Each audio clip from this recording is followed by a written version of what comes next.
Alan. Thank you, Dwight. Thank you, everyone here, for putting up with this. Me. We've been listening. This is a very eclectic presentation, and I think that will be brought home very clearly now when you listen to me. We've been hearing about all the wonderful things that everyone has done since their years in Vienna and how they launched them on the careers that took them to such wonderful places. Since I can't do that, I'll talk about the years that I spent in Bangladesh and digress as I lose the thread. And I did this in between 6 and 12 minutes at home this morning, so it'll vary depending on how I... In 1972, I graduated, and that summer received a note from Selective Service congratulating me on my acceptance into the U.S. Army.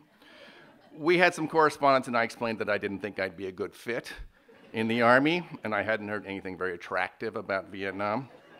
Maybe I said it'd be better if I gave 2 years of my life to a nonprofit somewhere in the world, doing something more valuable than shooting at the people who lived there.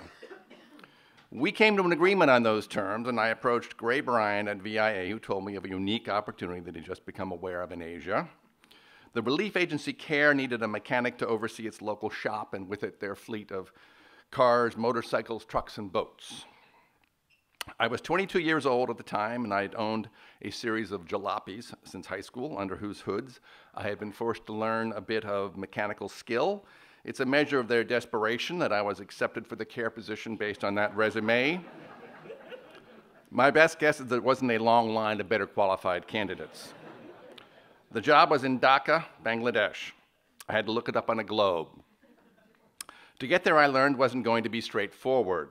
VI3A made all the various arrangements, though, and a week before I left, they gave me a thick pack of tickets. A friend flipped through them and marveled, "You're going to Calcutta, India, to connect to someplace."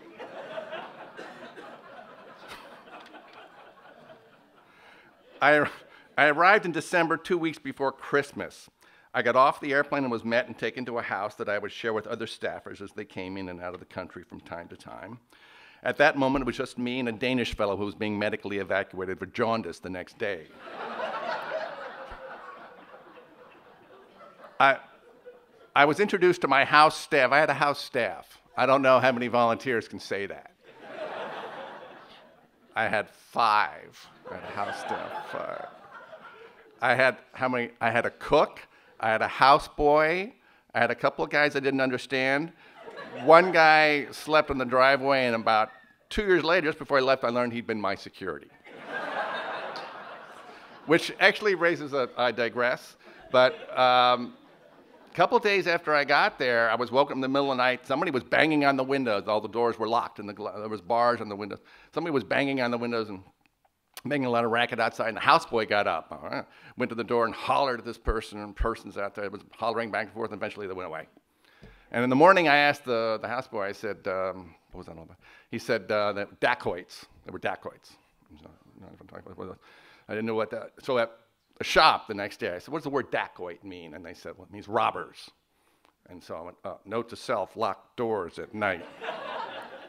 Anyway, in 1972, Dacca was still in a post-war state of fragile peace and disorder, a failed state without the success part.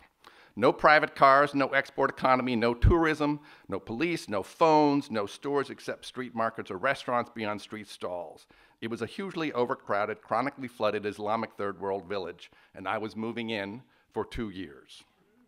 A friend of mine once described to me the experience of leaving an air-conditioned building during summer in the Middle East and being met by air heated to 120 degrees by the sun.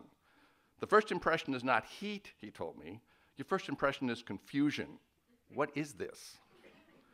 I had the same experience for a few weeks in Dacca. It wasn't the heat, though. It was the culture, the environment, and the poverty. I had a case of culture shock so bad I didn't even know what it was. On my first day at work, I was introduced to my crew, the guys I'd be working with. There were maybe 6 or 7 of them, all of them older guys with grease under their fingernails, all except one, Lalu. Lalu was probably 8 or 9. He was the shop gopher.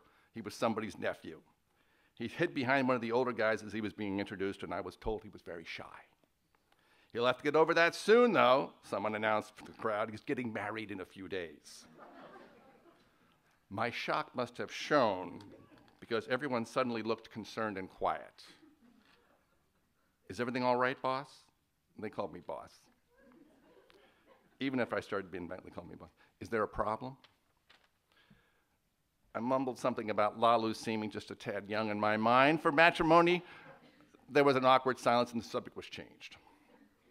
Until the next day, it was my second week in this new culture. The senior mechanic came up to me and took me aside and he said, Lalu took your advice. He called off his wedding.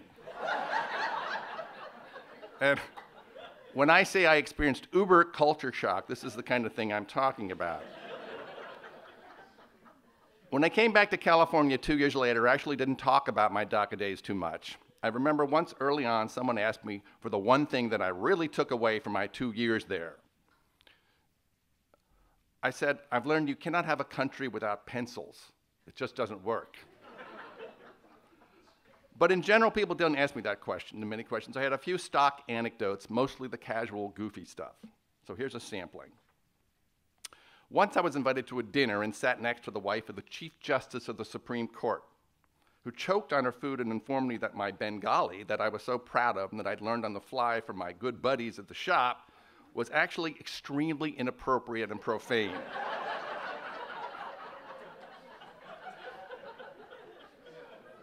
Once I drove for 3 days to the Indian border towing 2 other trucks on pieces of rope. As we drove along, people walking on the road would run along and jump on board. And when the ropes broke, as they frequently did, volunteers would hop off and find some more. For 3 days, we limped along like that, a train creeping its way across the Bengali countryside with no tracks. We left those trucks at the Indian border, and coming back as we rode on a series of stupendously overcrowded buses. As the foreigner, I was always given the seat of honor, the driver's seat, along with the driver. We shared. I remember looking at the windshield directly into the eyes of the guys that stood on the front bumper and hung on to the windshield wipers. They were looking in enviously at those of us who were fortunate and wealthy enough to have seats inside. Another time I organized a crowd big enough to lift and carry by hand a farm tractor across a river. Then there was a time I found the carcass of a dead dog in front of my house. I paid some street kids to haul it off, and the next day I found 2 more dogs in the same place with the same kids hanging around. I call that story entrepreneurialism, Bengali style.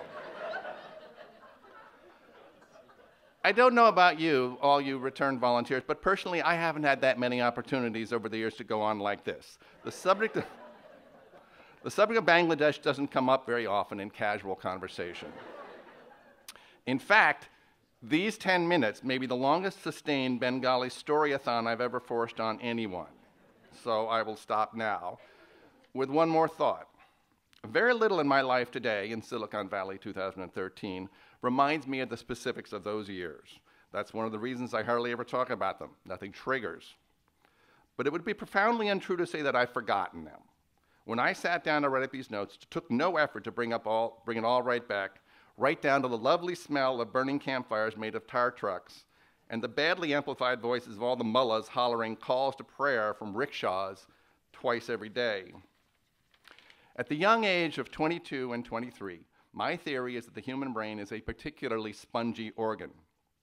In Dacca, Bangladesh, 1973 and 1974 was a very powerful brew.